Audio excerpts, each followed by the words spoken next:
আমি যে কার্টুনগুলো মূলত করি এটা চ্যানেল আইয়ের একটা সিরিজ পেশার পেঁচালি, এখানে সবগুলো কাজ এই যে কাজটা এটা সম্পূর্ণ অ্যানিমেশনটা Adobe character animator plus Adobe after effects দুইটা সফটওয়্যারের মাধ্যমেই করা।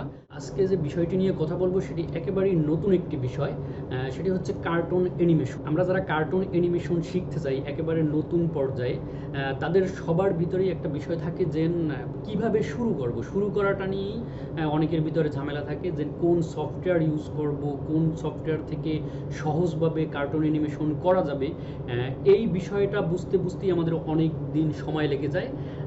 আমি আজকে যেই সফটওয়্যারটি নিয়ে কথা বলবো কার্টুন অ্যানিমেশনের জন্য এর চেয়ে ইজি আর কোনো সফটওয়্যার আমার জানা মতে নেই। একটি মাত্র সফটওয়্যার দিয়ে সাধারণত কখনো ফুল যে একটা প্রোডাকশন, সেটা অ্যানিমেশন হোক বা অন্য কোনো কিছু হোক, সেটা করা যায় না আর কি। এখানে অনেকগুলো সফটওয়্যার মিলিয়ে একটা ফুল ফাইনাল প্রোডাকশন তৈরি করতে হয়। যেমন আমি যদি একটা কার্টুন, একটা রূপকথার গল্প নিয়ে একটা কার্টুন করি বা একটা কার্টুন সিরিজ তৈরি করার কথা চিন্তা করি, তাহলে আমি শুধু এই একটা ক্যারেক্টার অ্যানিমেটর দিয়ে যেন আমি সব কিছু করতে পারবো এমন না। আপনাকে অ্যানিমেশন করতে হবে একটা সফটওয়্যার থেকে, ডিজাইন করতে হবে একটা সফটওয়্যার থেকে, কম্পোজিশন করতে হবে একটা সফটওয়্যার থেকে, এডিটিং করতে হবে আলাদা সফটওয়্যার থেকে। এভাবে অনেকগুলো সফটওয়্যার আপনাকে ইউজ করতে হবে একটা ফুল প্রোডাকশন তৈরি করার জন্য। অ্যানিমেশনের জন্য আজকে যেহেতু ফার্স্ট টিউটোরিয়াল, আমি সবগুলো সফটওয়্যার দেখাবো যে এই সফটওয়্যারগুলো দিয়ে আমি কাজ করি। তবে মূল যে সফটওয়্যারটা যেটা দিয়ে মূলত ক্যারেক্টারগুলো অ্যানিমেশন করি সেটা হচ্ছে ক্যারেক্টার অ্যানিমেটর। এই সফটওয়্যারটা নিয়ে আজকে মূলত বিস্তারিত আলোচনা করব, এটা দিয়ে কিভাবে অ্যানিমেশনের কাজ করা যায় এবং কি ধরনের অ্যানিমেশন করা যায়। এটা হচ্ছে অ্যাডোবি ক্যারেক্টার অ্যানিমেটর সিসি, যে কোনো ভার্সন হতে পারে, সবগুলো ভার্সনের কাজই এক। নিউ একটা প্রজেক্ট তৈরি করলাম। এটা হচ্ছে আমরা যখন অ্যাডোবি ক্যারেক্টার অ্যানিমেটর চালু করব এরকমের ইন্টারফেসটা এরকমের আসবে। সফটওয়্যারটা ওপেন করার পরে এখানে কিছু ফ্রি ক্যারেক্টার আছে যেগুলো দিয়ে আমরা প্র্যাকটিস করতে পারবো।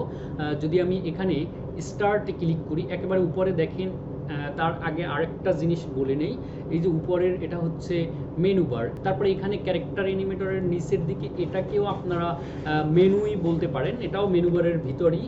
যেন এখানে বেশ কয়েকটা মেনু দেওয়া আছে, স্টার্ট, রেকর্ড, স্ক্রিন। ওকে, আমি একেবারে শুরুটায় গেলাম স্টার্ট। এখানে কিছু ফ্রি ক্যারেক্টার দেওয়া আছে, যে এই ক্যারেক্টারগুলো হচ্ছে আসলে প্র্যাকটিস করার জন্য। এটা সফটওয়্যারের নিজস্ব যে ক্যারেক্টারগুলো, এটা দিয়ে দেখতে পারবো আমরা যে আসলে একটা ক্যারেক্টার ডিজাইন এটার জন্য কিভাবে করব এবং ক্যারেক্টারগুলো কিভাবে রিগিং করব অ্যানিমেশন করার জন্য, সব কিছু এখানে প্রিসেট দেওয়া আছে। প্রিসেটটা দেখার জন্য মূলত এই যে দেখেন, এখানে মূলত এই সফটওয়্যারটা অ্যাডোবির যেহেতু সফটওয়্যার, সেক্ষেত্রে অ্যাডোবির অন্য সফটওয়্যারের সাথে এই সফটওয়্যারের লিঙ্ক রয়েছে। যেমন আমরা যখন একটা ক্যারেক্টার তৈরি করব, সেটা অ্যাডোবি ইলাস্ট্রেটর এবং অ্যাডোবি ফটোশপ, এই দুইটা সফটওয়্যার দিয়ে ক্যারেক্টার তৈরি করে ক্যারেক্টারগুলো এখানে প্রজেক্টের ভিতরে নিয়ে এসে এটাকে অ্যানিমেশন করতে হবে। এই যে দেখেন এখানে এই যে দ্বিতীয় যে ক্যারেক্টারটা, এটা হচ্ছে দেখেন যে ফটোশপ এবং ইলাস্ট্রেটর দুইটা সফটওয়্যারই এটা আমরা ওপেন করতে পারবো। মানে এখান থেকে যদি এটার উপরে ক্লিক করি, তাহলে আমরা যদি ইলাস্ট্রেটরে ক্লিক করি তাহলে প্রজেক্টটা ইলাস্ট্রেটরে প্লাস অ্যাডোবি ক্যারেক্টার অ্যানিমেটরে দুই জায়গায় ওপেন হবে। যেহেতু আমরা বেশিরভাগ মানুষই ফটোশপের সাথে বেশি পরিচিত, সেক্ষেত্রে আমি ফটোশপেরটাই চালু করি। এটার কারণটা হচ্ছে, ফটোশপে চালুটা হওয়ার কারণ হচ্ছে আমরা যখন একটা ক্যারেক্টার তৈরি করব সেটা ফটোশপে কিভাবে তৈরি করব, এখানে লেয়ার কম্পোজিশনগুলো কিভাবে সাজাবো, এই জিনিসটা দেখার জন্য এখানে Photoshop plus Adobe character animator দুই জায়গায় ওপেন হবে। ক্যারেক্টার অ্যানিমেটরে ওপেন হবে এই কারণে যে ক্যারেক্টার অ্যানিমেটরে এসে আমরা এটাকে কিভাবে রিগিং করব, মানে অ্যানিমেশনের জন্য কিভাবে সাজাবো, কি ধরনের কাজ করব, এইটা এখানে দেখিয়ে দেওয়া হয়েছে। যার কারণে এটা অ্যাডোবি ক্যারেক্টার অ্যানিমেটরেও ওপেন হয়েছে এবং অ্যাডোবি ফটোশপে আমরা কিভাবে অ্যাডোবি ফটোশপে এরকম একটা ক্যারেক্টার তৈরি করব সেটা শেখার জন্য অ্যাডোবি ফটোশপেও এটা ওপেন হয়ে গেছে। এখান থেকে দেখে আমরা ঠিক এই পদ্ধতিতে আরেকটা নিজের মতন করে নিজের আইডিয়া অনুযায়ী, নিজের চিন্তাভাবনা অনুযায়ী এরকম একটা ক্যারেক্টার তৈরি করে আমরা অ্যানিমেশন করতে পারবো। এখান থেকে যে প্রিসেট ক্যারেক্টারগুলো, এগুলো থেকে আমি অ্যানিমেশন দেখাবো না। আমার নিজের তৈরি করা যে ক্যারেক্টার, এই ক্যারেক্টার কীভাবে অ্যানিমেশন করব এবং ফটোশপে কিভাবে সাজানো হয়েছে, এটাই ধাপে ধাপে ফটোশপ এবং ইলাস্ট্রেটর দিয়ে ক্যারেক্টার কিভাবে তৈরি করে এই বিষয় নিয়ে টিউটোরিয়াল থাকবে। অ্যাডোবি আফটার ইফেক্টসে কীভাবে কম্পোজিশন করে, ব্যাকগ্রাউন্ড প্লাস ক্যারেক্টার, এক ক্যারেক্টার আরেক ক্যারেক্টারের সাথে কিভাবে কথা বলে সেগুলো নিয়ে টিউটোরিয়াল থাকবে। প্লাস সম্পূর্ণ কম্পোজিশন হয়ে যাওয়ার পর কিভাবে আমরা এটাকে এডিটিং করব ফাইনাল প্রোডাকশন তৈরি করার জন্য, এই বিষয় নিয়েও টিউটোরিয়াল থাকবে। এখানে ক্যামেরাটা চালু করে নিলাম। এই যে এই পাশে, এটা হচ্ছে আমরা অনেক সময় শুনেছি যে অ্যানিমেশনের জন্য মোশন ক্যামেরা। আমার সামনে একটা ওয়েব ক্যাম আছে, এই যে আমাকে দেখা যাচ্ছে, এটা হচ্ছে ওয়েব ক্যামের মাধ্যমে। এই সফটওয়্যারটার একটা বিশেষ সুবিধা হচ্ছে যে আমরা এই ওয়েব ক্যামের মাধ্যমে মোশন ক্যামেরা ইউজ করতে পারবো। সেটা হচ্ছে আমি এখানে বসে যেই কথাটা বলবো, আমার ক্যারেক্টারও এরকমের আমার সাথে কথা বলবে। অন্যান্য সফটওয়্যার থেকে এই সফটওয়্যারের এই ফিচার্সটা একেবারেই ডিফারেন্ট। সবচেয়ে ভালো হয় আমি যদি এখানে একটা ক্যারেক্টার ইম্পোর্ট করে তারপর যদি কাজগুলো দেখাই। আমি ফাইলে গেলাম, ইম্পোর্ট করার জন্য মেনু বার থেকে ফাইলে যেতে হবে। ফাইলে থেকে আমার ক্যারেক্টার যেখানে আছে সেখান থেকে আমি একটা ক্যারেক্টার ইম্পোর্ট করব। এই যে আমি একটা বানর তৈরি করছি আমার কার্টুন সিরিজের জন্য।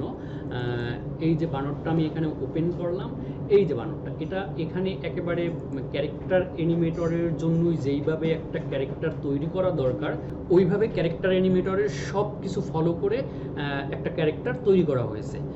ওকে, এই যে ক্যারেক্টারটা, এই ক্যারেক্টারটাকে আমি এখান থেকে আমার যে অ্যাডোবি ক্যারেক্টার অ্যানিমেটরের ভিতরে নিয়ে যাব। আমি এই যে ফটোশপের ফাইলটা, এই ফাইলটাকে সিলেক্ট করে অ্যাডোবি ক্যারেক্টার অ্যানিমেটরের লোগোর উপরে নিয়ে আসলাম। এখানে এসে এই যে প্রজেক্ট প্যানেল, এই প্রজেক্ট প্যানেলে এসে আমি ছেড়ে দিলাম। এখানে এই যে প্রজেক্টটা, ফটোশপ যে ফাইলটা, এইখানে এসে ইম্পোর্ট হয়ে গেছে। এখান থেকে আমরা যেটা করব, টাইম লাইনে নিয়ে আসবো। এই ক্যারেক্টারের এই যে ফাইলটা, এটাকে ধরে টান দিয়ে এখানে এই যে টাইম লাইনে এনে আমি ছেড়ে দিব। ছেড়ে দেওয়ার সাথে সাথে দেখেন এখানে টাইম লাইনে একটা লেয়ার দেখা যাচ্ছে। এই যে লেয়ারটাই হচ্ছে এই যে বানরের ক্যারেক্টারটা। এটা দেখেন, আমি এখন যে বিষয়টা একটু খেয়াল করবেন, আমি আমার এই যে ওয়েব ক্যামের দিকে তাকিয়ে যদি চোখে টিপ দেই, মানে চোখে পলক দেই, তাহলে এই যে বানরটাও চোখে পলক দেয় এবং আমি মাথাটা নাড়াচ্ছি, বানরটাও এখানে নড়তেছে। এটা হচ্ছে যে এটা কি বলে মোশন ক্যামেরা। এই ফিচার্সটাই হচ্ছে সম্পূর্ণ ডিফারেন্ট একটা বিষয়। অনেক সহজে এবং কম সময়ে অনেক অ্যানিমেশন এখান থেকে করা যায়। পা দুইটাকে অ্যানিমেশন করেছি, রিগিং করেছি, প্লাস ওই যে বিহেভিয়ারটা এটাকে দিয়ে দেওয়ার কারণে শুধু পা দুটো মুভ করতেছে, হাঁটতেছে। এখন যদি আমি অ্যাডোবি আফটার ইফেক্টস চালু করি, এই যে অ্যাডোবি আফটার ইফেক্টস, এখানেও যদিও আমি কার্টুনের কাজই করতেছিলাম, এই জায়গাতেই যদি আমি আমার এই যেই প্রজেক্টটা অ্যাডোবি ক্যারেক্টার অ্যানিমেটরের, এই যে ডি ড্রাইভে আমি সেভ দিয়েছি, এই যে টিউটোরিয়াল নামে একেবারে ফোল্ডার আকারে সেভ হয়ে গেছে। এটার ভিতরে গেলে এই যে ক্যারেক্টার অ্যানিমেটরের যে আইকনটা দেখা যাচ্ছে, এটাই হচ্ছে প্রজেক্ট ফাইল অ্যাডোবি ক্যারেক্টার। একেবারে সরাসরি এই প্রজেক্ট ফাইলটা যদি আমি অ্যাডোবি আফটার ইফেক্টসে নিয়ে আসি, এনে এখানে ছেড়ে দিলাম, মানে এটা ইম্পোর্ট করে নিয়ে আসলেও হবে। আমি তো ইম্পোর্টটা এইভাবে করি, যার কারণে এভাবে টান দিয়ে নিয়ে আসলাম। তারপর এই যে ডায়লগ বক্সটা, এটা আসবে। এটা আসলে এখান থেকে এই যে ফাইলটা দেখা যাচ্ছে, এই ডায়লগ বক্স থেকে এই যে লেয়ারটা সিলেক্ট করে দিলাম। এখান থেকে এই যে দুইটা সিলেক্ট না থাকলে হাইড থাকে, ওকে অপশনটা, এটা সিলেক্ট করে দেওয়ার সাথে সাথে এই যে ওকে চলে আসছে, এটাতে ক্লিক করলাম। ক্লিক করার পরে সাথে সাথে ইম্পোর্ট হয়ে যাবে। ওকে, এখানে অনেকগুলো ফাইল, যার কারণে একেবারে নিচের দিকে চলে আসছে। এই যে সিন নামে চলে আসবে। এটাকে যদি আলাদা একটা সিকোয়েন্সের ভিতরে নেই, সিকোয়েন্স আকারে নিয়ে আসলাম। এই যে এখানে চলে আসছে বানরটা। এখন যদি এখান থেকে আমি প্লে দেই,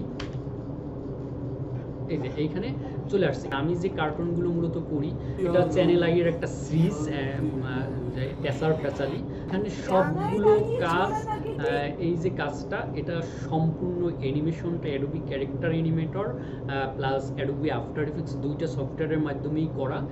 মূলত এই design plus animation, composition, editing সব কিছু করার জন্য যেই সফটওয়্যারগুলো আপনার কাজ জানতে হবে সেগুলো হচ্ছে অ্যাডোবি ক্যারেক্টার অ্যানিমেটর, একটা ক্যারেক্টার অ্যানিমেশন করার জন্য, কম্পোজিশন করার জন্য অ্যাডোবি আফটার ইফেক্টস, এডিটিং করার জন্য অ্যাডোব প্রিমিয়ার প্রো, এবং এই যে ক্যারেক্টারগুলো প্লাস ব্যাকগ্রাউন্ড ডিজাইন করার জন্য অ্যাডোবি ফটোশপ এবং ইলাস্ট্রেটর। মোট এই 5টা সফটওয়্যার দিয়েই একটা ফাইনাল প্রোডাকশন তৈরি করতে হবে। এই 5টা সফটওয়্যারেরই আলাদা আলাদাভাবে সব ধরনের অ্যানিমেশন করার জন্য যেই কাজগুলো এই 5টা সফটওয়্যারের সব ধরনের টিউটোরিয়াল পার্ট বাই পার্ট পাবেন। আমাদের সাথে থাকবেন, ভালো থাকবেন, আল্লাহ হাফেজ।